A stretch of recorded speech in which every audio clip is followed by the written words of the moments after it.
할렐루야, 좋은 아침입니다. 오늘도 말씀으로 하루를 시작합니다. 슬기로운 아침 시간 마가복음 15장 말씀입니다. 옛말에 정승이 죽으면 문상각이 없지만 정승이 기르는 개가 죽으면 문전성시를 이룬다는 말이 있습니다. 생각할수록 씁쓸한 말이지만 이것이 우리가 살고 있는 세상에 숨길 수 없는 논리인 것 같습니다. 사람들은 힘이 있는 곳에 줄을 서고 권력이 있는 곳에 모여듭니다. 이용 가치가 사라지고 손해가 예상되면은 언제 그러냐는 듯이 등을 돌리는 것이 세상의 계산법이죠. 그러나 진정한 친구는요, 친구가 가진 조건이나 상황을 보지 않고 곁을 지키는 영혼입니다. 오히려 가장 힘들 때, 아무것도 줄 수 없을 때 끝까지 곁을 지키는 사람이 정말 좋은 친구, 진짜 친구이죠. 오늘 마가복음 15장은 인류 역사상 가장 비참하고 고통스러운 십자가의 현장을 기록하고 있습니다. 모두가 이제 예수의 시대는 끝났어 라고 하면서 계산기를 두드리고 떠날 때에 오히려 그 십자가 곁을 지키고 위협을 무릅쓰고 신앙을 고백했던 영적으로 의리 있는 사람들의 이야기가 오늘 등장하고 있습니다. 오늘 말씀을 통하여서 우리가 이 등장하는 인물들의 모습을 좀 바라보며 우리 또한 영적인 의리가 있는 영혼 되면 좋겠습니다. 예수님께서 이 땅에 오신 목적은 분명합니다. 바로 십자가입니다.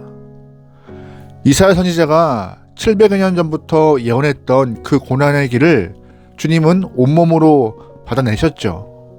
하지만 그 과정은 결코 순탄치 않았습니다. 몸에 가해지는 채찍과 못박힘, 그리고 그보다 더 아픈 것은 사랑했던 이들의 배신이었습니다. 겟세마네 동산에서 나와 함께 깨어 기도해달라고 하는 주님의 간절한 부탁을 뒤로하고 제 아들은 잠에 취해 있었습니다. 가룟 유다는 은 30의 스승을 팔았고 베드로는 예수님을 3번이나 부인했죠. 결국 주님은 철저하게 고립되고 배신감 속에서 숨을 거두셨습니다. 그런데 주님이 숨을 거두시는 순간 놀라운 일이 발생합니다. 성소의 휘장이 위에서부터 아래로 찢어지면서 둘이 된 것입니다. 본래 지성소는 대제사장조차도 1년에 한 번 들어갈 수 있는 아주 거룩하고 두려운 곳입니다. 그러나 주님의 육체가 십자가에서 찢기심으로 하나님과 우리의 사이를 가로막았던 장벽이 무너지게 되었고 이제 누구나 주님의 보혈에 의지하여서 하나님 앞에 나갈 수 있도록 죄사함 받고 기도할 수 있는 은혜의 길이 열린 것입니다. 우리에게 이 은혜의 길 열어주신 예수님을 향하여서 언제나 감사한 마음을 가질 수 있는 신앙인의 모습을 가져야 할 것입니다. 주님이 이 운명하시는 그 비참한 순간 가장 의외의 인물이 입을 열어요. 바로 예수님을 처형했던 로마 군대 하급 장교 백부장입니다. 39절 말씀이에요.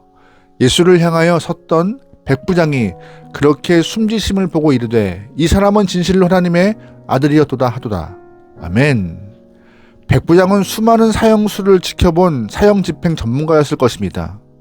그러나 그는 예수님의 죽음에 대해서 다른 사형수에게 볼 수 없었던 거룩함과 용서 그리고 영적 권위를 목격했어요.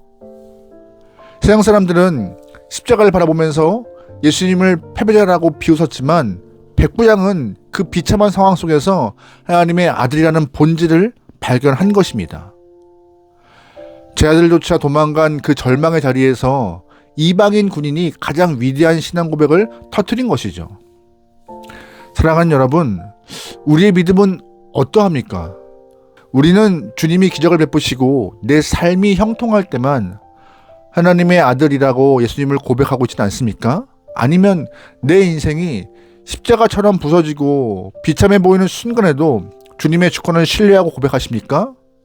껍데기가 아닌 본질을, 현상이 아닌 주님의 마음을 꿰뚫어보는 백부장의 영안이 우리 안에 있기를 소망하고 우리 또한 그 영안이 열려서 주를 바라보고 고백할 수 있기를 소망합니다.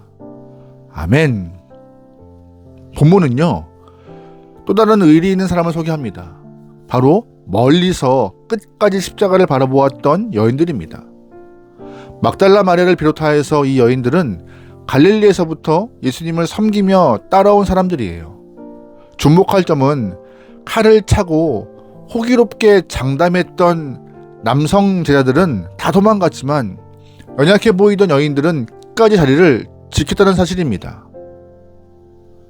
그녀들이 그럴 수 있었던 힘은 무엇일까요? 바로 은혜의 빛 때문이에요. 7 귀신 들림을 통하여서 삶이 망가진 마리아, 사회에서 외면당했던 여인들, 그들에게 예수님은 단순한 스승이 아니라 삶의 이유, 존재의 이유 그 자체였던 것입니다. 상황이 변했다고, 주님이 힘을 잃었다고 해서 받은 애를 저버릴 수가 없었던 것이죠. 여러분, 진정한 신앙의 절개가 무엇인지 이 여인들이 보여주고 있어요. 형편이 좋을 때나 나쁠 때나, 세상의 주님을 모욕할 때나 환영할 때나 변함없이 그 자리를 지키는 것이 은혜 입은 자의 도리입니다. 여러분은 오늘도 여러분의 각자의 자리를 지키고 계십니까? 여러분은 오늘도 여러분의 신앙의 자리를 지키고 계십니까? 은혜의 빛을 기억하며 끝까지 주님 곁에서 의리를 지킬 수 있는 의리 있는 성도가 되기를 소망합니다. 아멘. 마지막으로 등장하는 인물이 있는데 아리마대 사람 요셉이었습니다. 그는 존경받는 공회원이었어요. 즉 당시 유대 최고의 의결기구였던 산헤드린의 멤버였습니다. 그는 남부러울 것 없는 명예와 권력을 가진 사람이었죠. 그는 이전까지 자신의 신앙을 드러내지 못했어요. 아마도 본인의 사회적 지위와 안전을 생각했기 때문이었을 것입니다. 그러나 주님이 돌아가신 이후에 그는 달라졌습니다. 결단했어요. 43절 말씀입니다.